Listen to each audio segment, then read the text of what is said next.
Our plenary. Actually, no, we're not doing a plenary. We were doing a panel. That's going to be starting in just a moment or two. I'd like to have all the panelists please come forward. Amanda, Dr. Barry, and of course Dr. Janet, who'll be our facilitator, moderator, all things awesomeness.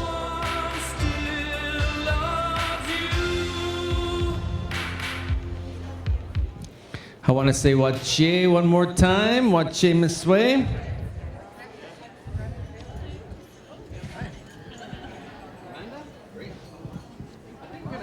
Are we going to hook everybody up with labs?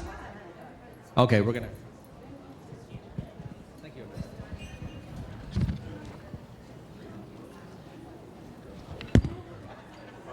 Hi, how are you? Good, how are you?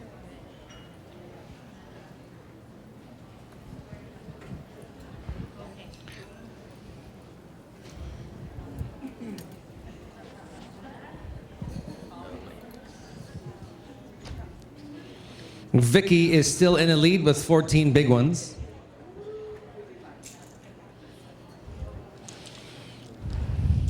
Want to thank Barb and Agnes for putting down their score of 0 just because. That's pretty brave. And I want to thank most of you for not even trying but just laughing anyway. Pretending that you're good, but you're too afraid to try.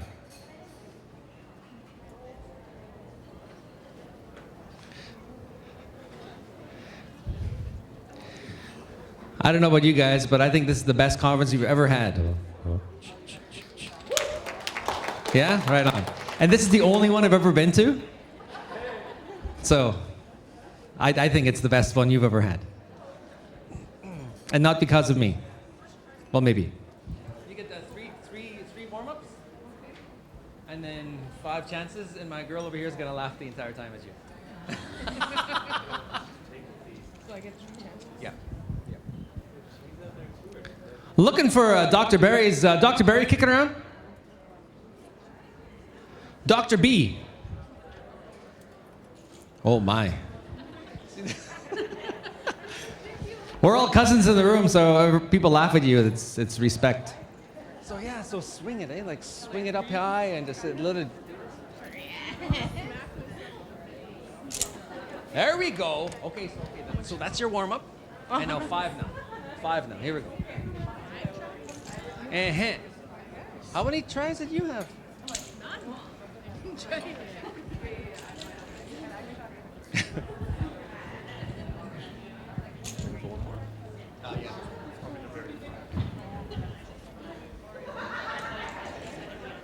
Looking for Dr. Lavallee. Paging Dr. Lavallee. Dr. Lavallee. Paging Dr. Lavallee.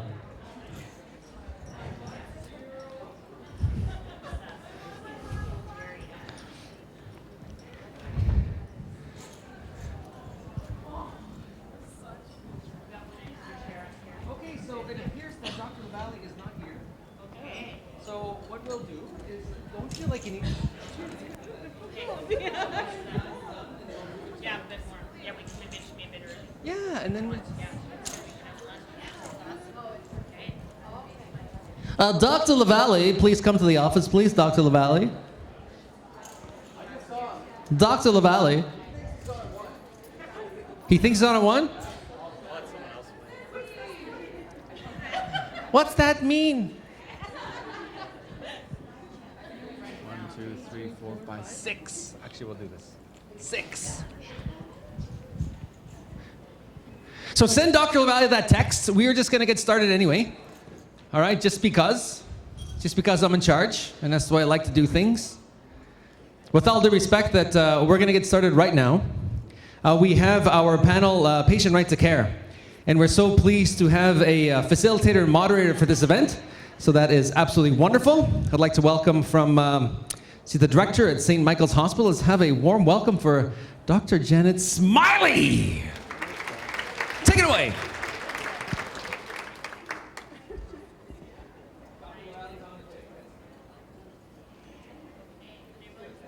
Test, test. Everyone hear me okay? No? Okay. Okay. Testing, testing. Oh, I'm around now. It's good. With this kind of mic, I feel less tempted to be a lounge singer. So we have some exciting information to talk about. And we're going to start a bit gently now with this panel. So the panel is on the patient's right to care. So I understand it's been a really good gathering. It's always nice to come into Thunder Bay. Though I must say I came in a bit last night after a kind of busy day, and then yeah, my partner this morning was, well, how's Thunder Bay? I said, well, I went to my hotel room. So one of the things I think about when I'm at a meeting like this is, what would my grandmother think, my grandmother Ruby? What can we learn? Is it a good day? Is it a good meeting? Can we actually learn and do some stuff that'll make a concrete and tangible difference for our communities? Well, we have this opportunity and this privilege to sleep in a fancy place and have a fancy breakfast buffet. So it sounds like everybody's been working really hard in sharing information in a meaningful way and building on traditional knowledge and practice. So I'm sorry that I wasn't able to sit with you yesterday. But of course, then we have some concrete realities, because yeah, we have this whole healthcare system, and I like to say it has been set up without Aboriginal people in mind. So we're really lucky that we have Amanda here from the Canadian Diabetes Association. So she's been in that interface between a national large organization and trying to address and meet the needs of diverse Indigenous communities. And I really hope my friend and colleague, Dr. Barry Lavallee, will come as well, because he's always an excellent person that calls a spade a spade.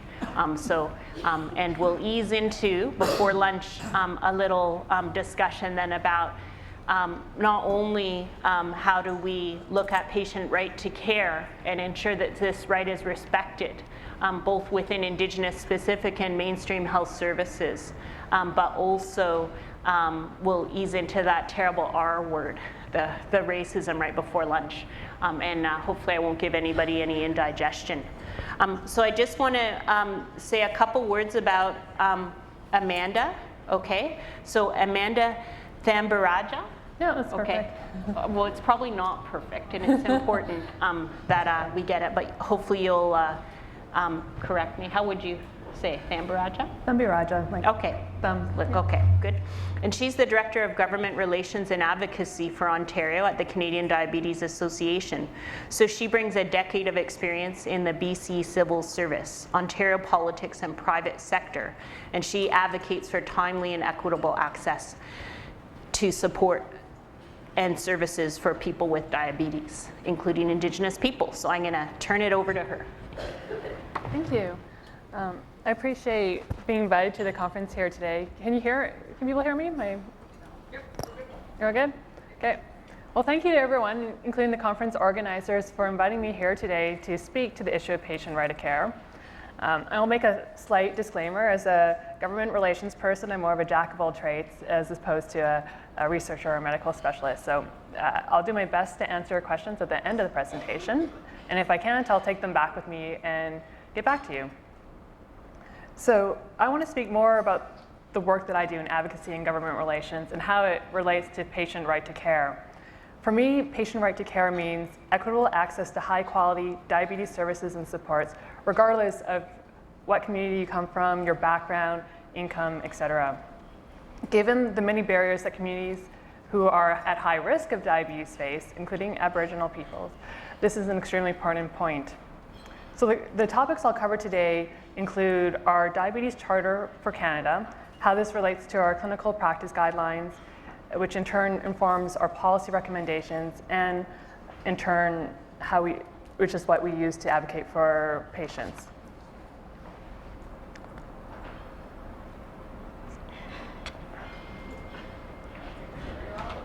So for those who don't know, the association's mission is to lead the fight against diabetes by helping those affected by diabetes lead healthy lives, by preventing the onset and consequences of diabetes, and by discovering a cure. So in 2014, what you see up on the screen there is our Diabetes Charter of Canada. And it was built at the grassroots level. We worked with communities across the country, including NADA and other Aboriginal people. The Charter outlines the rights and responsibilities of people with diabetes, healthcare providers, governments, schools, and employers. So it talks about the right to being treated with respect and dignity as a person with diabetes. It talks about equitable access to care. And it also talks about how governments have a responsibility to address the heavier burden of diabetes and disparities in high-risk populations and communities, and that includes Indigenous communities. And the great thing about this charter is that when we launched it in 2014, all the governments across Canada signed up to it. So they're basically saying they agree with our principles about how people should be able to live their life to their full potential, and how people should be treated with respect.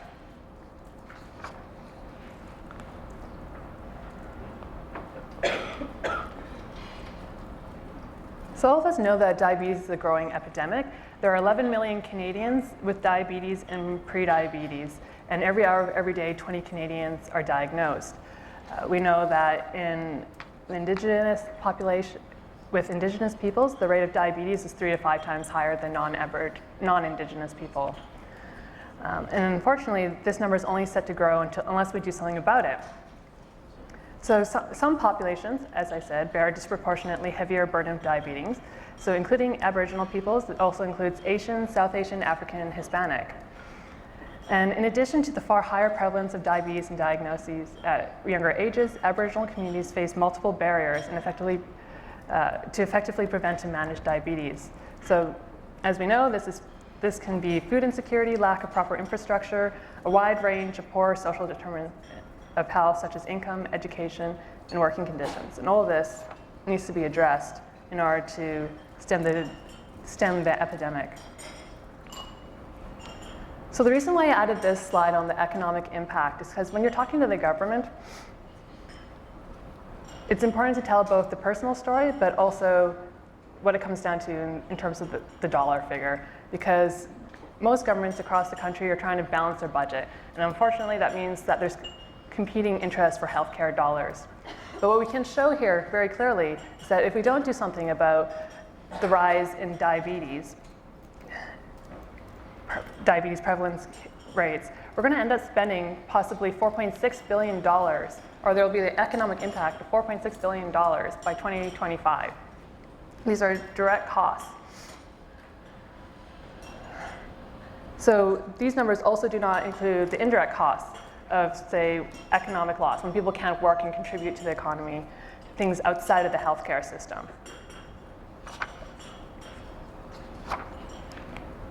So what is the Canadian Diabetes Association doing about this growing epidemic, and how does it relate to patient right to care? So this is where I see the clinical practice guidelines where they come into play. I'm not sure how many people might be familiar with this, but the Clinical Practice Guidelines for the Prevention and Management of Diabetes in Canada provides recommendations to aid physicians in caring for people with diabetes and prediabetes. So it's also for people with diabetes, so that you can take a look at it and know what optimal care looks like.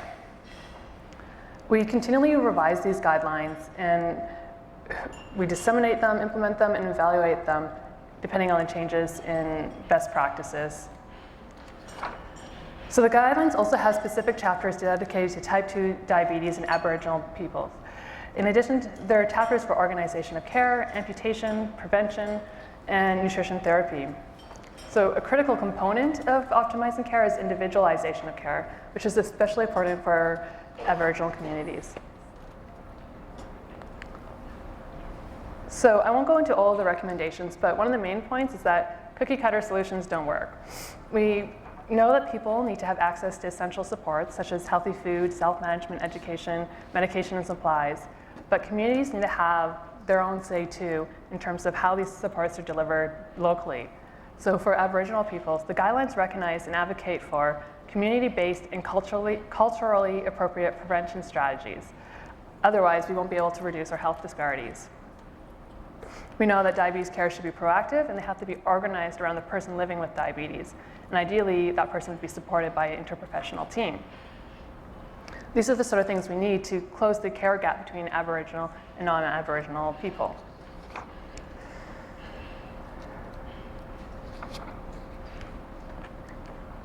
So as you can see, some of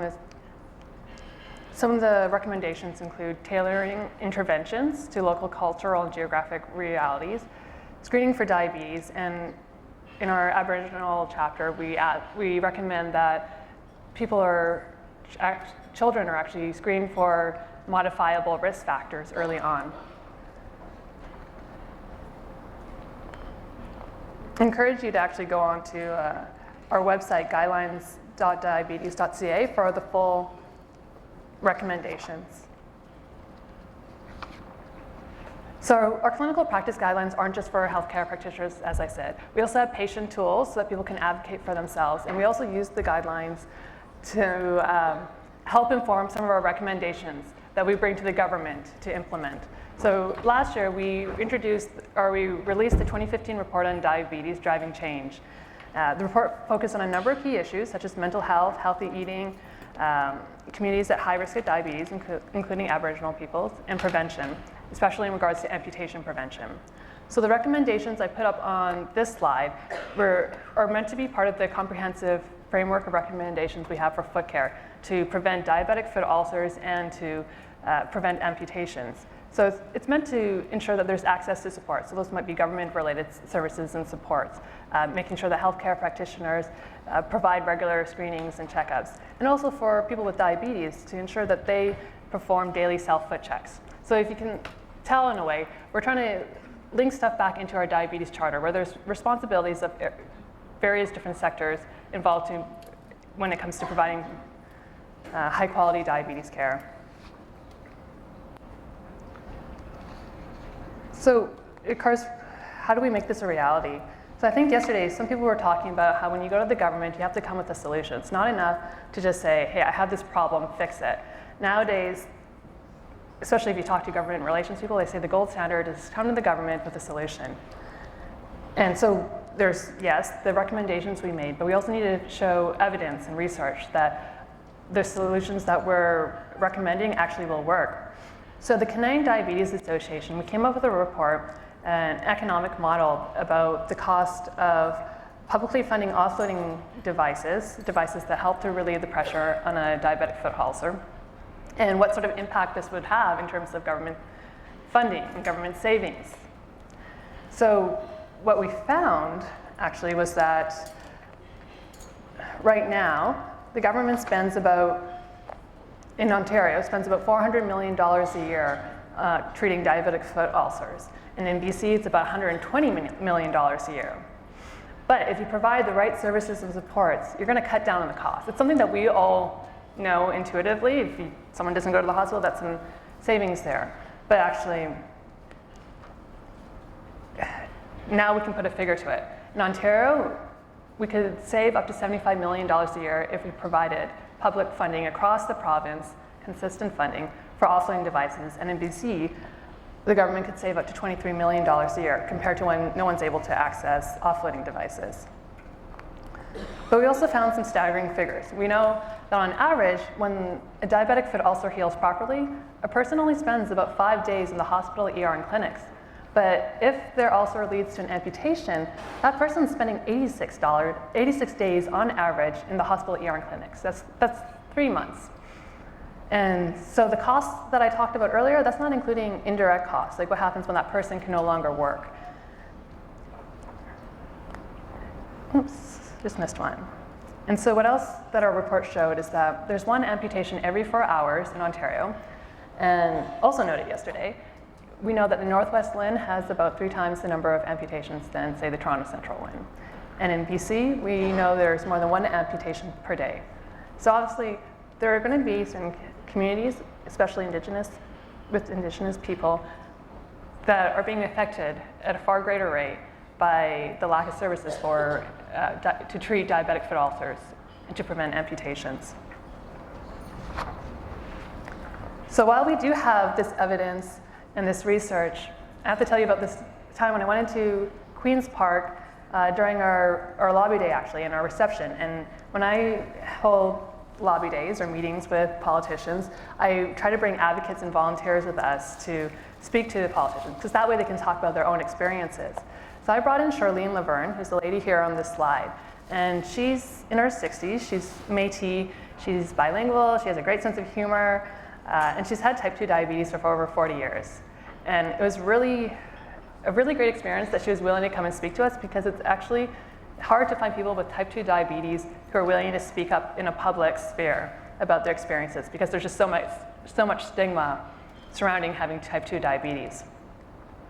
And so she spoke to a room full of politicians and sat in a meeting with us, and she said, as you can read here on the slide, there's very little financial support for people with diabetes, especially here in Ontario. The statistics just on foot care and amputations are proof of that. I often have to choose between food and medications, as I'm on disability and have a very limited drug plan. Even the copay is often beyond my budget. Prevention for foot, ulcer care, and eye care are so important. I live with the fear that I may lose a foot or that I will lose my sight. Diabetes for me is not just about blood sugar control. It's about feet, eyes, and the effect diabetes has on every aspect of my life. So normally at political receptions at Queen's Park, people talk through the politicians because nobody really wants to listen that much. But when Charlene stood up and started speaking, the entire room went quiet. And everybody was intensely focused on her because she had this story to tell, and she could make these issues come alive for the rest of the people in the room. And after she finished speaking, you could see there were tears in people's eyes. And one politician went up to her and gave her a hug, and she walked across. And I've worked in politics, and I haven't seen that before. But because she was willing to speak up, she could help move this issue forward. And even when we were sitting in the health minister's office with the stakeholder relations director, he said to us, a lot of organizations, they come to us with these reports and they have the numbers, and it's similar to your numbers in terms of savings and whatever else this service can do. But he said, what you really have to do if you want the minister to move on this is to show him the human impact. Tell him the story. And that's why advocacy is so important to the patient's right to care.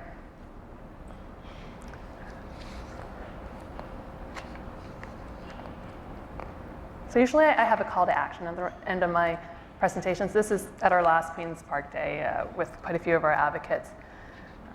So I actually have two for you. One is I want to encourage all of you to go out to the Diabetes Association's booth back there and to sign our diabetes charter, which I talked about before, and it's about the rights and responsibilities.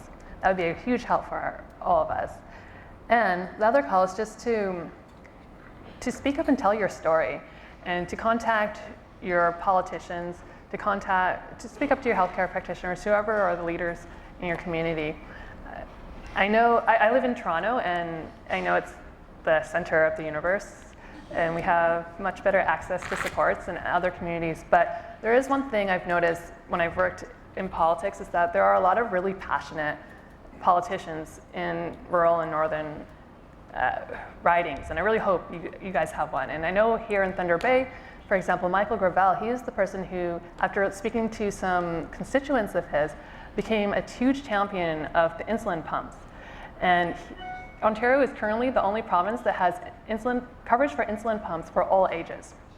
And I think when you have more people together, there's different organizations, for example, Foot Care, I know it's a big issue for SODI, it's a big issue for the Canadian Association of Wound Care, for the Registered Nurses Association, and for us. When you have more people speaking up about the same issues, you're more likely to be able to make movement and to be able to gain access to the supports you need, that you have a right to access. Oh, that's mostly what I wanted to say. I hope it was helpful. Thank you very much again for inviting me here to speak.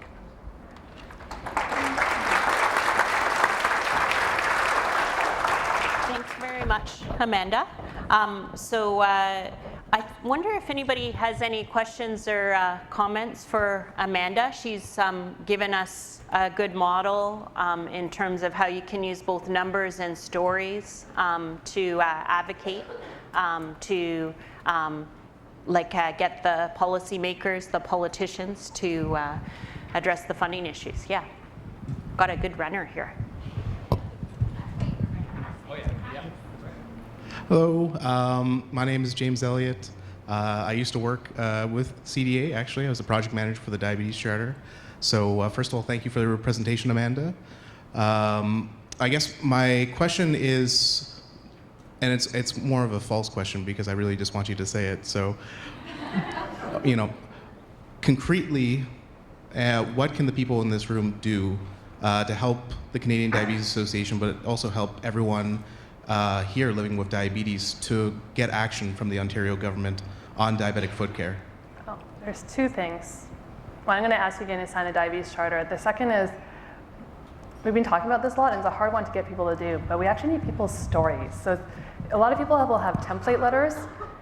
It's not enough, but if you write into the government, to your MP, or what you can do is email that address there, onadvocacy@diabetes.ca, and talk about your personal story. So whether it's as a healthcare practitioner, whether it's a person with diabetes, whether it's someone who has a brother or sister or mother who has dealt with this. I mean, I've heard a lot of stories today about how people knew somebody who had a leg amputated and then unfortunately they passed away. So that's actually probably one of the best ways to go and talk to your elected representative and also to write to them. Great, thank you. Any other questions or comments? I had a question. One of the things, I've been around practicing family medicine for a little while, so I used to say I was Doogie Howser's half-breed sister. People that are older will know what Doogie Howser was. Anyways, when I first was practicing in the mid-90s in Toronto, I could actually get First Nations people with status through non-insured health benefits covered for chiropody when they had diabetes. So, but shortly after I started my practice, the federal government cut back that funding for off-reserve First Nations people with status and said that they would make it an on-reserve program. And yeah, that was right up there with non-insured health benefits delisting prenatal vitamins for a short period of time in terms of like things that just drove me crazy. So, but I understand here in this region in the north, there's a 12-month rule still. So there's this issue of the federal, provincial hot potato and jurisdiction and how people get caught in between that. So I was just wondering, in your role as an advocate, are you working with our Indigenous community leaders to try to get that addressed? Because clearly everybody needs chiropody care. And it shouldn't be a matter of a tug of war between the federal government and the provincial government, trying not to pay for it. No, you're absolutely right. We have had conversations with Nana and Sodi. I think when it comes to Indigenous issues, it's always best led by the community, but stakeholder alliances are extremely important, and the Canadian Diabetes Association wants to help. So I would say that it shouldn't be a tug of war, and this should actually be an issue that's advocated for on both levels, provincial and federal. Okay, so just let me know when we need to sit in at Queen's Park or in Tunney's pasture, just to get like a Jordan's principle for diabetic foot care, Sure. so that we can stop losing limbs. No, absolutely. You know what? Yeah. We're actually having our Queen's Park Day on November 14th. That's when we're going to go talk to politicians. So if anybody happens to be around Toronto on November 14th and wants to come in with us, please do. Yeah. That Okay, would be cool. great. But no, just like But I would just in suggest like some kind of targeted intervention. Of course, we have to follow our leadership, but to me, it seems like, we really need to be specific about that jurisdictional divide. Absolutely. The only other thing, and this is maybe a good intro, see, I'm all feisty here because my friend and colleague, Dr. Lavallee, has arrived. So we're going to up the ante, I think, here in terms of, clear and consistent advocacy. But I guess the word tailoring has been bothering me a little bit, so I don't know if you got any pushback on that, because I always think that it reminds me of like beads and feather approaches, or for Métis we sometimes say sash it up, right? So I do think it's important, but one of the things I've just been thinking about is, rather than tailor a mainstream program, I actually think, and we've looked at it a little bit in infant toddler health promotion programs, and again, everybody here knows this, the thing's going to work best if it's actually by Indigenous people for Indigenous people, I think, the program, so that it's actually perceived by individual collectively in a specific Indigenous context as owned by the community. Absolutely. Right? Like tailoring, though, to me means that like it's still somebody else's suit that's getting No, adjusted. So I wonder if you've had any pushback on that guideline. I don't work as directly with the guidelines, so I haven't heard yet, but I'm going to bring back that feedback Yeah, in terms of the okay. wording, because I really appreciate that. I do agree with you. It should be community-led, the programs. Yeah. Cool. Okay, so thanks very much. So we didn't really, I look kind of nice, so my name's Smylie, so you didn't know I was kind of like challenging in that way. But No, I appreciate yeah, it. I think it's good to have open dialogue. Yeah, no, thank you for that. And does anybody else want to say anything about that? Yeah, one comment here, and then we're going to get over to Dr. Lavallee. Yeah, okay. Okay, thanks. Just I guess further to that point, I just wondered if the CDA has any strategy for just patient engagement, because I think that's part of our problem too, is that people don't necessarily understand how diabetic foot ulcers occur and kind of the consequences and what they need to be advocating for. Like people need to know what they should have a right to, right? People should have a right to offloading, people should have a right to foot care. So I just wondered if there's any comment on strategies around that. Yes, we've been working with our various stakeholders, including diabetes educators and whomever else about this. I'm always open to more ideas. We're actually going to work on our strategy just to move this forward very shortly. What were you thinking? All right. Oh, he's fast. Yeah. I just like to make you run, hey? Just wait, I'll go sit over there next time. No, I'm just thinking we really need to have like media campaigns, and we need to have people going out into the communities and doing that education and asking for those stories. Just and really making sure that it is based in the communities, because part of the problem is our communities, our history, our location, our geography, right? So you can't take that out of context. You can't. It kind of speaks to what Dr. Smylie was talking about, right? No, you're absolutely right. Even just listening in some of the sessions yesterday, you could hear that the healthcare practitioners are trying to find unique ways to solve, figure out how to provide services to people, ways that, we're not going to have the same issue in Toronto. So yes, we do want more advocates. So if you're interested in being an advocate, and you know more people who want to take our materials and go out and spread it to the community, please let me know, email me. We're always trying to bring more people on. We have our base of volunteers and advocates, and we can give information to them, but obviously we're not covering all the people with diabetes. So if you'd like to talk later, I'd be happy to give you my business card. For sure. I love to talk. Thanks. Okay, well, let's have another warm round of applause for Amanda, and thank you for participating in the discussion as well. Thank you. I think it's so important at this kind of TRC thing to really have those clear conversations. So, now, Dr. Lavallee is just trying to get some slides on a memory key, so I wonder if I could ask our AV people to come up and get the memory key, or our fast runner, because Dr. Lavallee does have some slides. Okay, he'll need to load it over here. Oh, he just needs to load it over there. So yeah, he's putting it on a memory key, and then we'll hand it over. But that's kind of good. I'm not going to go to any pirate jokes yet. That's another bad thing that happens sometimes when I have the mic. Well, now I'm tempted, right? You're curious, what is the pirate joke, right? And then am I actually being like a bit mean to pirates?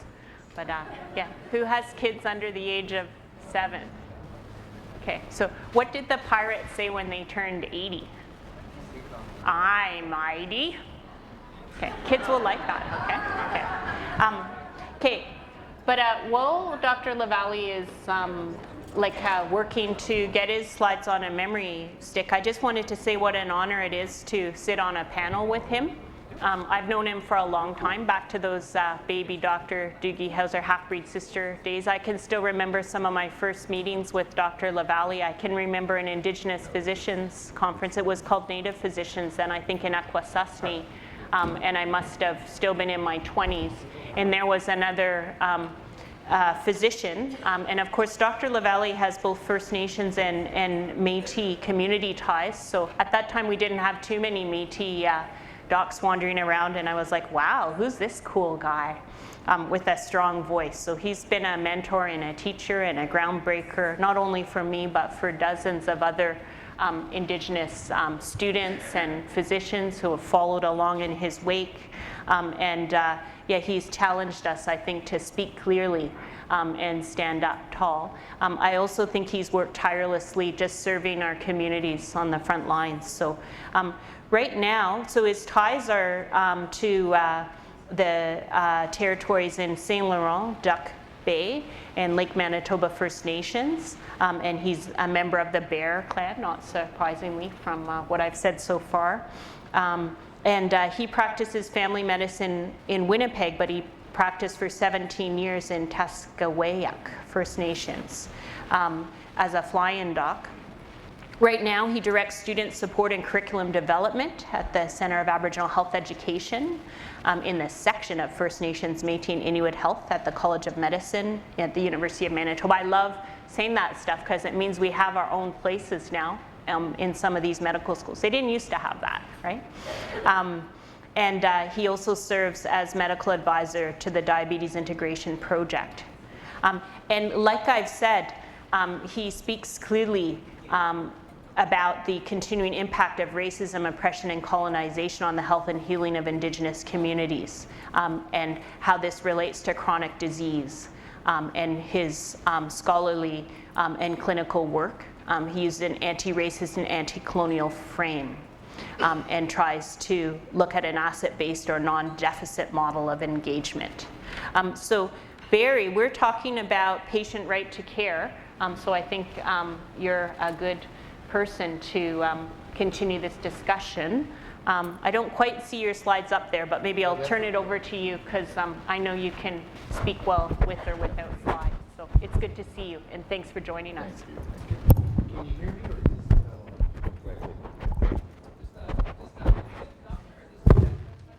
or oh, test. Anyway, I want to apologize for being late. I got in last night and I spent time with one of our elders here, and so I almost didn't make it. But I want to thank you for the invitation for being here, and I want to acknowledge any knowledge keepers in the room. I want to acknowledge the unceded territories of Indigenous peoples on whom we sit. All of Canada is unceded territories, full stop. And I work, I try and say a few words in the language of my ancestors. So, Barry Lavallee, Dishnekaz, Saint Laurent, Tonji, Makwan, Dundam. Je m'appelle Barry Lavallee. Mes parents sont venus d'un petit village au Manitoba, un village métis, où plusieurs de personnes parlent à peu près 4 langues. Soto, Cree, Métis, français et anglais. And when I grew up, I heard many languages, even though I was the first generation to live in Winnipeg, because in the late 50s, our community people had to leave the community because of economic reasons. Do you want me to take this one off?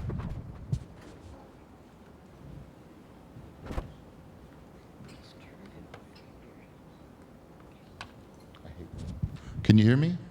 Okay, sorry. So anyway, and I give that history about my community having to leave because of economic reasons, because in reality, when we look at chronic diseases in First Nations and Indigenous peoples, it's not a consequence of what we eat in reality, okay? So the real theory that emerges around chronic diseases for First Nations people is really that chronic diseases are a consequence of intergenerational things that go on in settler society to displace Indigenous peoples from the thing that settler society wants. Because the real question in conversation here, people come here, diabetic nurses, diabetologists, endocrinologists, physicians, advocates and things like that, and we center things around the disease, and then we center things around the Indigenous person in disease, and then we centered on things like devices whether or not we eat certain calories, so many carbohydrates, what kind of insulins do we use. And the proximity of that kind of analysis around the indigenous body in context with chronic diseases fails to allow us to move to actually a broader analysis. So really, in theory, the creation of chronic diseases in a community like First Nations people started 200-300 years ago. And it had a very specific intentionality, even if that thing called colonization and the development and emergence of settler society had no specific intelligence, right, about that. So when you think of things, for example, I'm going to do a talk at a pediatric obesity conference in Ottawa, I think next month or something like that. And so the issue is around First Nations children and high obesity levels. Well, yes, if we look at communities and we compare them to other communities, yes, indeed, obesity rates and overweightness is higher. Yeah. So the question you have to ask is why? And people will say, well, it's because moms don't know how to actually feed their kids. We should get dietitians on board, and we should actually have these kinds of things. But what the paradox is in a situation like that, and I mention obesity because of the association between being overweight, insulin resistance, and all of those kinds of things. The paradox is that if you look at racial groups across Canada, I would contend that it's Indigenous peoples who experience hunger far more than non-Indigenous people. And the paradox is that it's Indigenous peoples who experience obesity compared to people who actually have food, right? And that's a paradox, right? So, for example, I have grandkids. I have 3 grandkids. They're small. And my kids have never experienced hunger. But for my family, it's been 200 years, and I was the last person to experience hunger as I grew up. Like, isn't that bizarre? You have to think about that. 200, maybe 200, 300 years, who knows?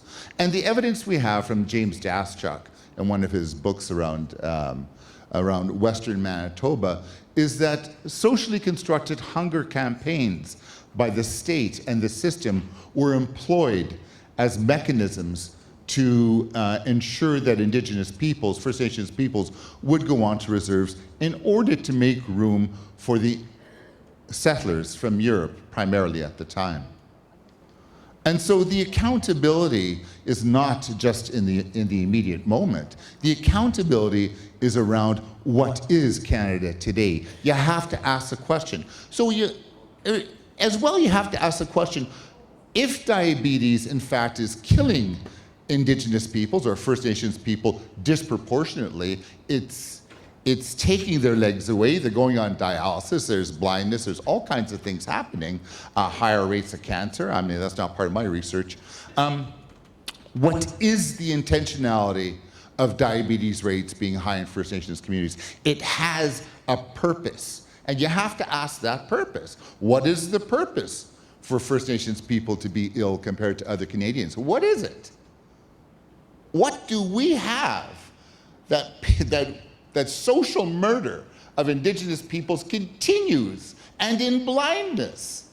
Because all we do is we talk about, we can't afford to actually get you a second opinion even though you're up in Northern Ontario. That's allocated for the settler in the South to get second and third opinions about a disease, right?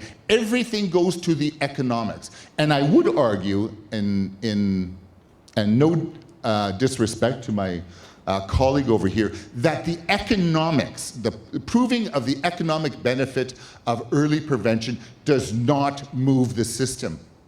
It does not. And again, and no offense to people in the audience, this storytelling and the heart-tugging stories about what happened to us will not move Ottawa. Because you have to ask the question, why does this occur?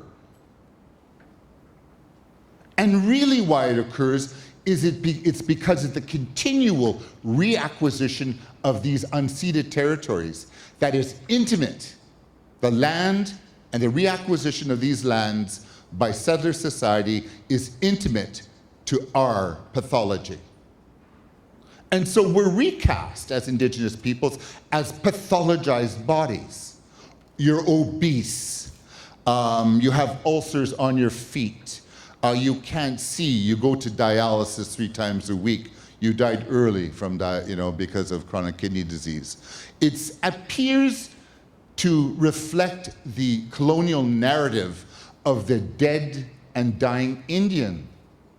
Now, for those of you in the audience here who are not Indigenous, the stuff that I say can kind of make you feel a bit uncomfortable in the belly, because indeed, the construction of settler power and privilege is intimate to one thing.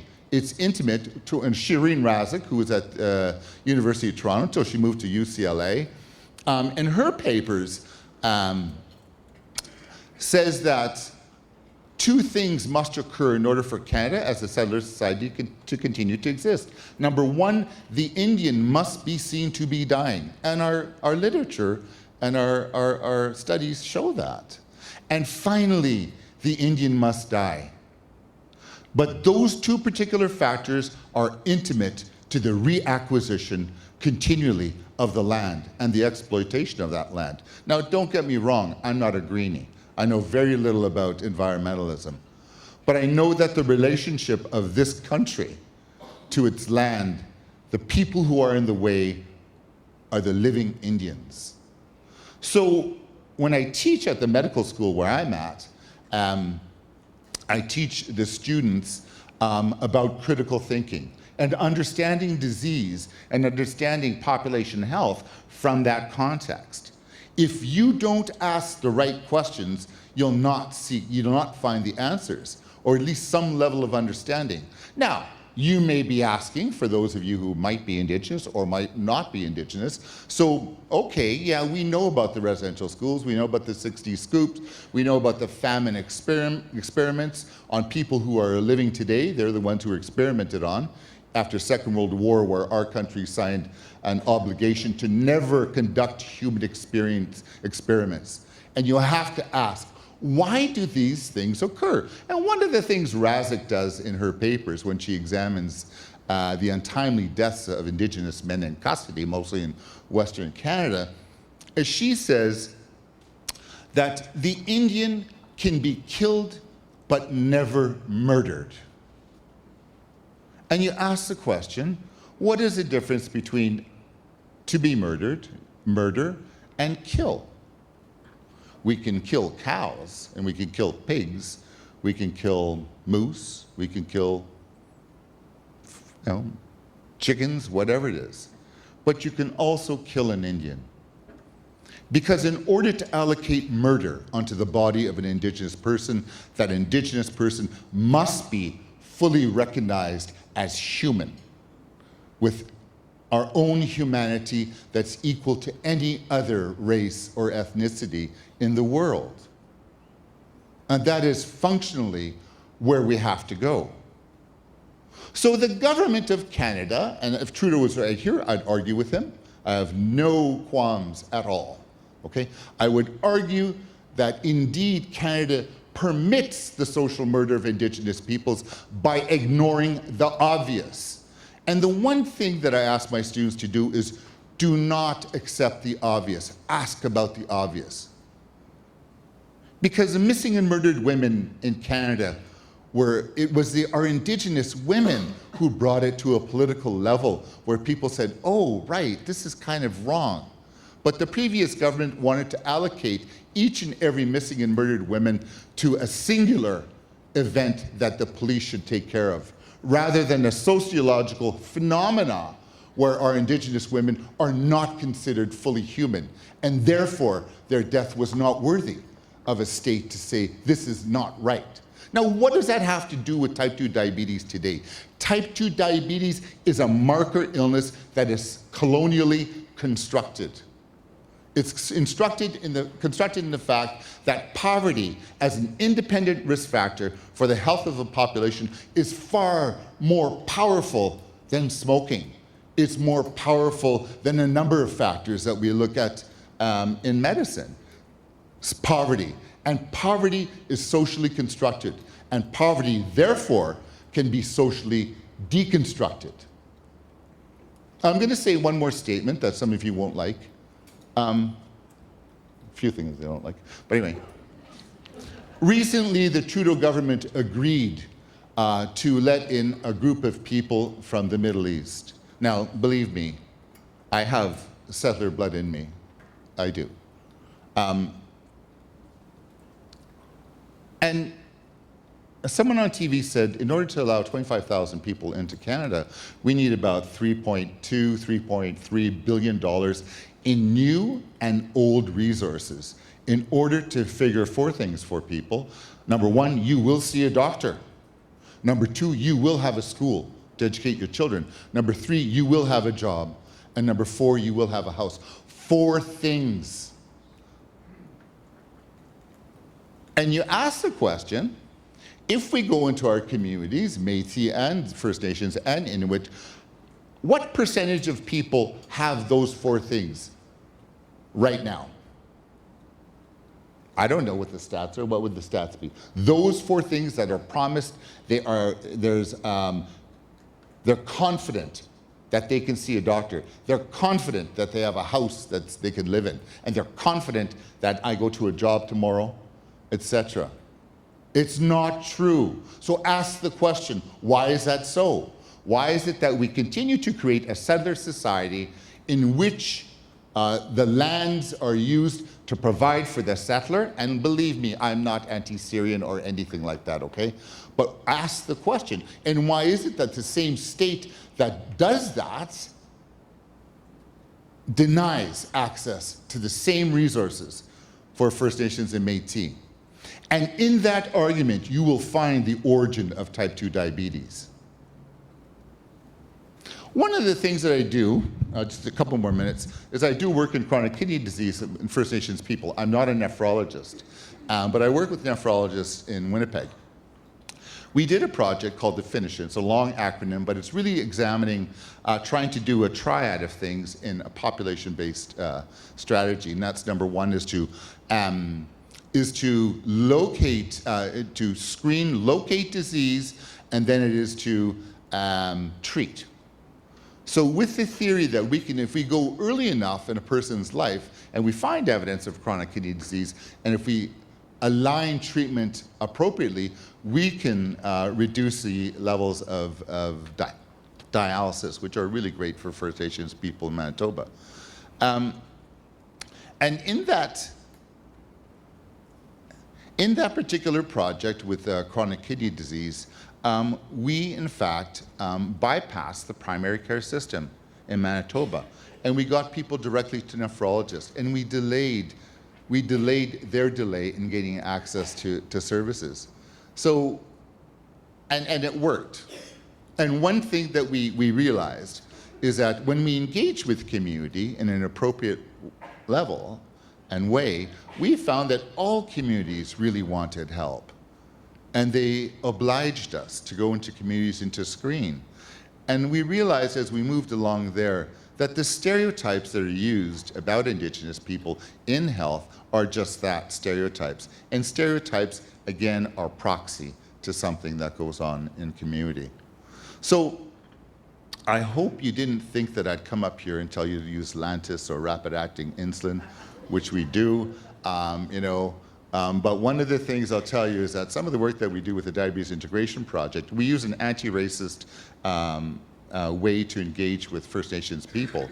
Because even as Indigenous people, we had to deconstruct ourselves and the notions that we employed from our schools of nursing and medicine to engage with our own people. And we found out that if you engage with people in a really respectful way, lo and behold, they take their metformin and they take their ramipril and they use their insulin and they stop smoking. And so in some of the data that we have from ours, which is a First Nations intervention, is that our hemoglobin A1Cs with people who attended our clinics for about 2 or 3 times, their hemoglobin A1Cs dropped by 1 to 3%. Now that is unheard of in the offices of endocrinologists across this country. 1 to 3% a drop in hemoglobin A1C, as well as reduced blood pressure. Unpublished, because when we put that program together, the federal government said, go see people, or we'll take the money back. So we couldn't go through an ethics process, but we still collect the data to analyze it in a formative way for our program. Anyway, I apologize again for being late. And you know, the approach that we use in addressing racism is really around deconstructing the system and then making space and room for indigeneity to occur, and really to create allies for us. So we work at the university in creating allies. We do not need people coming from a church and feeling sorry for us at all. We don't need that. Thank you. Give a big hand to Dr. Lavallee. So we're stretching our minds and our hearts and our spirits a little bit here before lunch, right? So we went right from like some clinical practice guidelines and some stats and some stories to like advocating for access to care through the restitution and resolution like of this challenge that we've been having as Indigenous people with those who have come after and the ongoing inequities. I think that we've done a count in Toronto recently, so I think StatsCan doesn't count us properly because we don't talk to StatsCan, most of us. So actually we feel we have proof that there's actually 2 to 4 times more Indigenous people living in the city of Toronto than StatsCan counted. And that's what the community always said. So 70,000 Indigenous people in the city of Toronto instead of 19,000. And actually over 90% of us are living under the poverty line. But of course I'm not because I'm a doctor. So that would mean like less than 10% of these 70,000 people are meeting those 4 criteria that were set for the Syrian refugees. And I'm sure for those of you that are living in rural and remote communities, the answer would be no different. Do people have questions or comments for Dr. Lavallee, or are we all just kind of digesting and thinking? We're at about 7-8 minutes remaining, if that's okay with you. So quick questions, quick answers. That'd be fantastic. I'm seeing some people doing this, kind of getting ready, like right over here, Karen. Okay, I was looking at you, Karen. I want to thank you, Dr. Lavallee, for your talk, because I think it is so absolutely true, and just thank you. Kichmiigwech. Hi. Okay.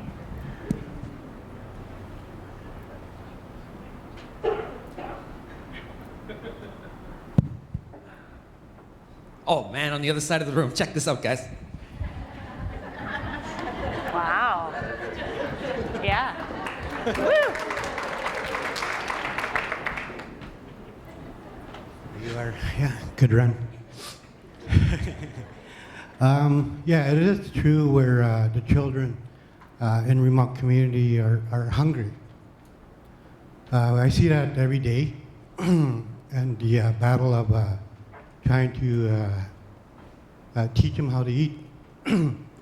I notice the children that are hungry are our teachers in finding ways to eat. And I believe that these children that are hungry, they are finding ways and showing these other children that has access to these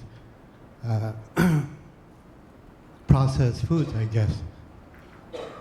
But I'm also noticing that the children that are hungry are more active. They're more outdoors. And those are the children that I go after or try to teach and helping others and trying to make ends meet. But that is an everyday struggle, and it's still here. And I see that every day. And like I'm just saying, the ones that are hungry are our best teachers, I would say. Thank you. I'm from Sand Lake First Nations here in Ontario.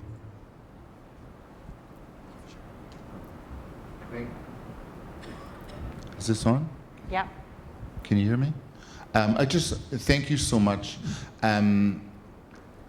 You know, when you hear the stories of the Inuit children digging in the garbage in northern Canada, and at the same time Canada's concern is about the occupation of Russians or some other country going onto our territories, Indigenous territories, it blows me away that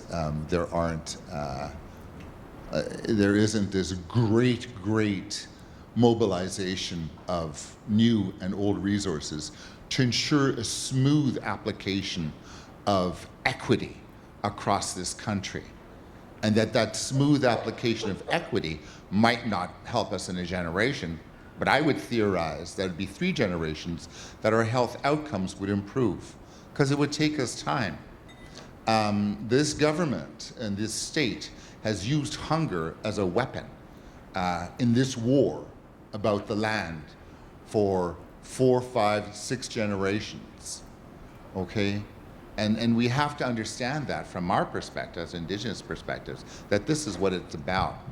But one of my colleagues, I want to just quickly say, a nephrologist, brilliant guy, he said, so we've been working with him for about 5, 6 years, and so we've had to decolonize him, and then to train him, and then to educate him, and then to use his particular skills around his understanding of the kidney for us. But now he's coming, we're gonna look at writing a paper about a theory that if we took 20 or 100, and I'll say white, not because of white skin, but people who are non-Indigenous, because whiteness in Canada is not about white people. It's about a social structure in Canada that influences non-Indigenous people in a positive way so they get to meet the 4 things and above, okay? And that same whiteness excludes us and denies us from full participation in the creation of this country, and it always has. So he said, if I take 100 white kids from average Canada and I feed them grease and sugars and pop and everything like that, he says, I really doubt very much that it would have a great impact on their downstream health. Because the theory that's emerging is that that chronic diseases like chronic kidney disease, perhaps diabetes, originate at the conception, at the baby, the first 2 cells of that baby that grows to be a human being. Because the impact of colonization already is in the environment of the mother. Now, that is not a deficit analysis of our women. I'm just saying that the proxy of what happens intergenerationally occurs so that perhaps, as my colleague said, the number of what's called nephrons, and those are things that kind of clean the body, is less at birth because of that impact of colonization. And it's that those kidneys that are theoretically already at risk for what happens downstream in their life. So what we're trying to do is to get people to think about diet is really important, right? You know, real common sense. If we ate like our grandparents told us to eat, it'd be meat, potatoes, and, you know, or moose and bannock and, you know, some roots, whatever it is that we ate, right? And people still eat today. Common sense. It's not about yogurt and all of those kinds of things. It's about a common sense approach. And our grandparents, our great-grandparents, knew that very well. And so our thinking is to go and to say that we don't need to verify and rationalize colonial science as it's applied to distort our view of Indigenous peoples today, but rather to say that something has gone on and is going on, and we need to expose it for what it is. Because if we value our women, and I'm not talking about us as Indigenous people, I'm talking about Canadian society. If we value our women, then there would be no missing and murdered Indigenous women. And the multitude of things before a woman is lost in her life have gone on even before she's born. So I tell my medical students, look, medical students, you come from a state-sponsored institute of higher learning. You have an average of 95. And oh my God, we let you into medicine. What a blessed event that you are. You're so smart. I tell them that, you know, you blessed event. And yet when I ask you, as people with a 95 average, what I asked them questions about education and First Nations people and community. An average of $4,000 less allocated from Ottawa to First Nations, less. They don't know that. So I said that you are state ignorant. The state ensures your ignorance about what happens to Indigenous peoples for very real purposes. So you come to medical school, how the hell can you work with Indigenous peoples if you don't know what's going on historically for them, as well as the current impact of racism? Prescribing amoxil, listening to the heart with a stethoscope is irrelevant, because the Indigenous body is allocated to an objectified thing in medical school, and it's decontextualized because the state wants to ensure that that occurs. Thank you. Thank you. We're approaching the end of this. We do have, Dr. Smylie, we do have one more quick question, a quick comment before we close this off. Okay, one more question. Comment. Oh, hi, It's going to Alex. be Mohawk quick. Okay. Barry, thank you, Goa, for cracking the wall. We need to continue to crack the wall. Yikes, lock the doors and let's continue the conversation all day, because this is where it needs to be, getting to the heart, to the nitty-gritty, and calling the spade the spade.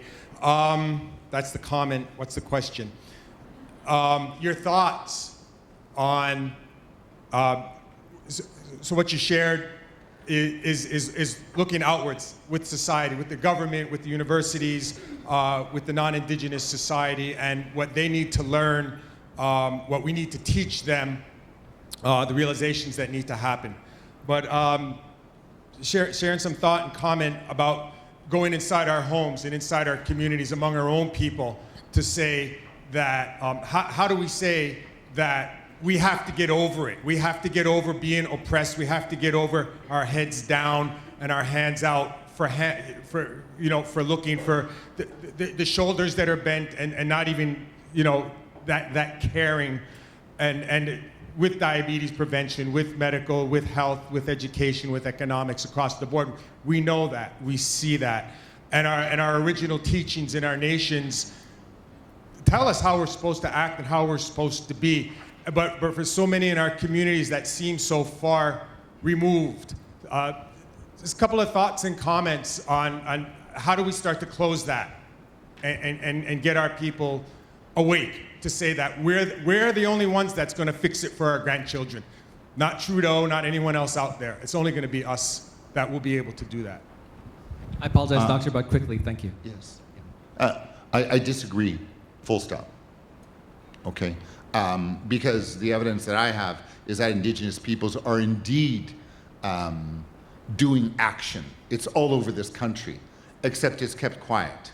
Our community people are doing all kinds of actions in the context of prevention, right? So you as practitioners, you might see Indigenous peoples, and indeed they might be, as Janet says, a majority or a lot come from the poverty line, and they might not engage as your white patients engage with you, or advocate is whatever you see advocating. But the fact is clear. In the Health Science Center in Winnipeg, I tell the medical students, you have obligations to Indigenous people, so thank them, because they're going to make you a doctor. When you go into the Health Science Center, 40% are Indigenous. Why are they there? Was it white people who went out to the communities and dragged them in to come into the hospital? Was it?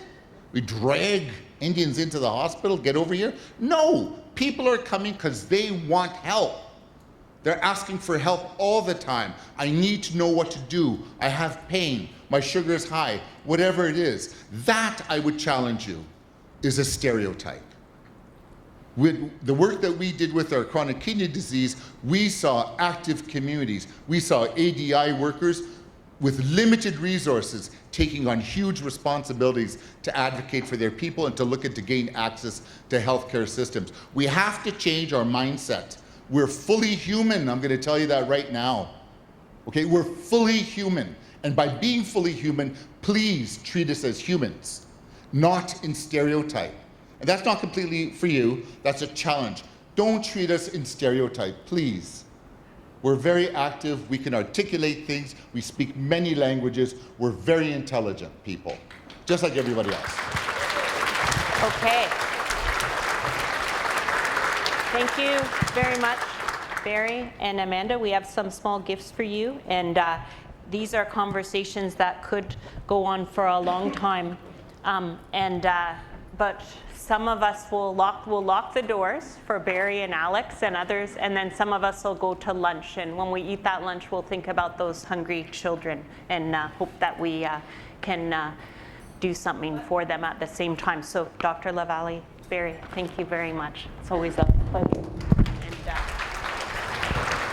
And Amanda, thank you for your courage and bravery and open-hearted and open mind. Yeah. Thank you very much. Okay. Let's give it up for the panel. Aren't they awesome? Here we go. Dr. Smylie, on behalf of the whole gang. That was Yeah, I know. These are good. amazing. I can't wait to